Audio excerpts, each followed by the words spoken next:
And joining me now is the Biden campaign's deputy campaign manager, Kate Bedingfield. Kate, thank you for taking a few minutes.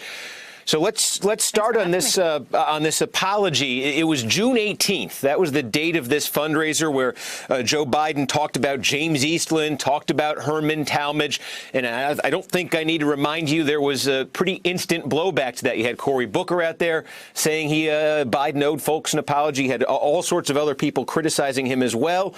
And the former vice president didn't offer an apology then, didn't offer an apology for several weeks, and only this weekend decided to. Why that delay?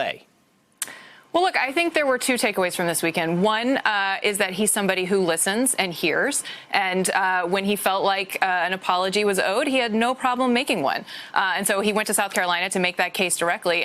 But then secondly, you also heard him make the strong case that he's not going to take attacks and mischaracterizations and distortions of his record laying down. You heard him make a forceful case for, the fact that, look, he has been in public life for many years. And you know what? He's been at the forefront of change. He's been at the forefront of making change in this country. And you're going to hear him talk about that. But he's also not going to allow anybody to mischaracterize or take his record out of context. And so I think those were the two important takeaways from this weekend. And you heard him make a really strong case directly to voters in South Carolina on the things that they care about and make a case for what kind of president he's going to be and what kind of leadership he's going to show if he's elected. And so that's what you heard from him this weekend. I guess the question I'm asking, though, is what changed? Because he was also in South Carolina. I think it was 4 days after these initial comments. That was the Jim Clyburn fish fry. He did an interview on our airwaves here on MSNBC with Al Sharpton. Al Sharpton told him in that interview, he said, "You've hurt people with these comments. Do you understand that?" Joe Biden expressed in that interview that he did understand that, but he still wouldn't apologize. So I guess what I'm asking is, from the standpoint of feeling an apology was owed, what changed in the last 3 weeks? Well, as you say, he did an interview on your air with Reverend Sharpton where he said, that he certainly did not intend to cause any harm. And over time, as he heard from more people who he cares about and trusts and respects, they've said, look, Joe, I know you didn't mean to hurt anybody, but some people are really feeling offended by what you said. And he certainly didn't want to let that stand and didn't want to let that be the case. So I think, he's somebody who can listen, who can hear. He said, I hear you, and I would never want anybody to feel like things that I had said were hurtful. And so as he heard from people who he trusts and respects, he said, you know what? I can make an apology. And so he did. But I think, the other thing that's incredibly important about what he said this weekend is, again, not going to take attacks on his record laying down. And also, he's going to make the case for a progressive vision for leadership in this country. And, if you listen to his opponents talk, you would think that the Obama-Biden administration was like prehistoric history. But actually, it was at the forefront of landmark change in this country. The Affordable Care Act, the Recovery Act, the repeal of Don't Ask, Don't Tell, leadership on the world stage on climate change, on tackling the climate crisis with the Paris Accord.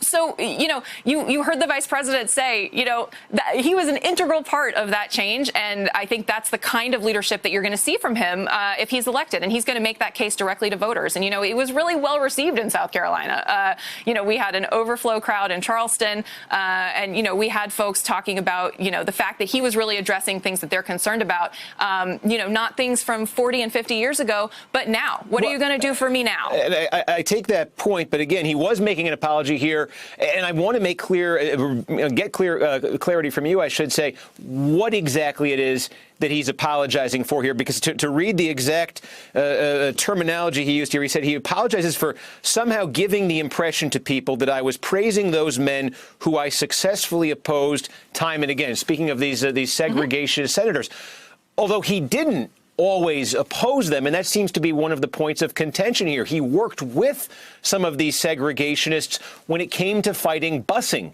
in the 1970s. Is that something he's apologizing for, working with them on the issue of busing?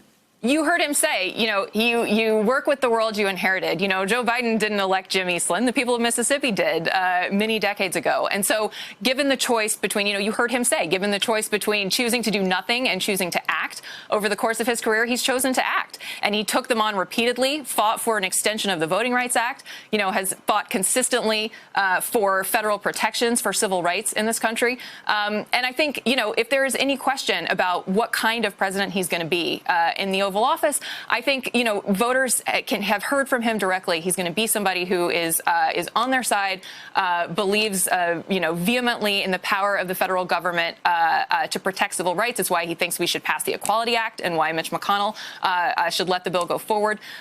So, what you heard was a willingness to apologize for having conveyed a sentiment that he didn't intend to convey. The point of his story was one that you heard him reiterate in South Carolina, which is, sometimes you have to work with people that you find repugnant and you take them on and you fight like the devil and you win. Right. Okay. That's the kind of leader he'd be in the Oval Office, too. That's the part. So I'm hearing you say, from his apology there, it's giving the impression that he was praising them. He's apologizing for that. And then you're pointing to these instances where he worked against them. He was on the other side of them. I'm asking you, though, does he stand by the instances where he worked with them, where he worked with the segregationist senators to fight busing? Because I say that seems to be the point of contention here. We had Kamala Harris's press secretary on last week. He said if she had been in the Senate in the 1970s on those debates, Kamala Harris would have been on the other side of Joe Biden. She would have been for busing in the Senate. He was against busing. He teamed up in some notable instances with these segregationists. Does he still think, with the benefit of hindsight, that he was right when it came to working with those segregationists to fight busing? He consistently supported voluntary busing, which I believe is the position that Senator Harris is also putting forward at this point.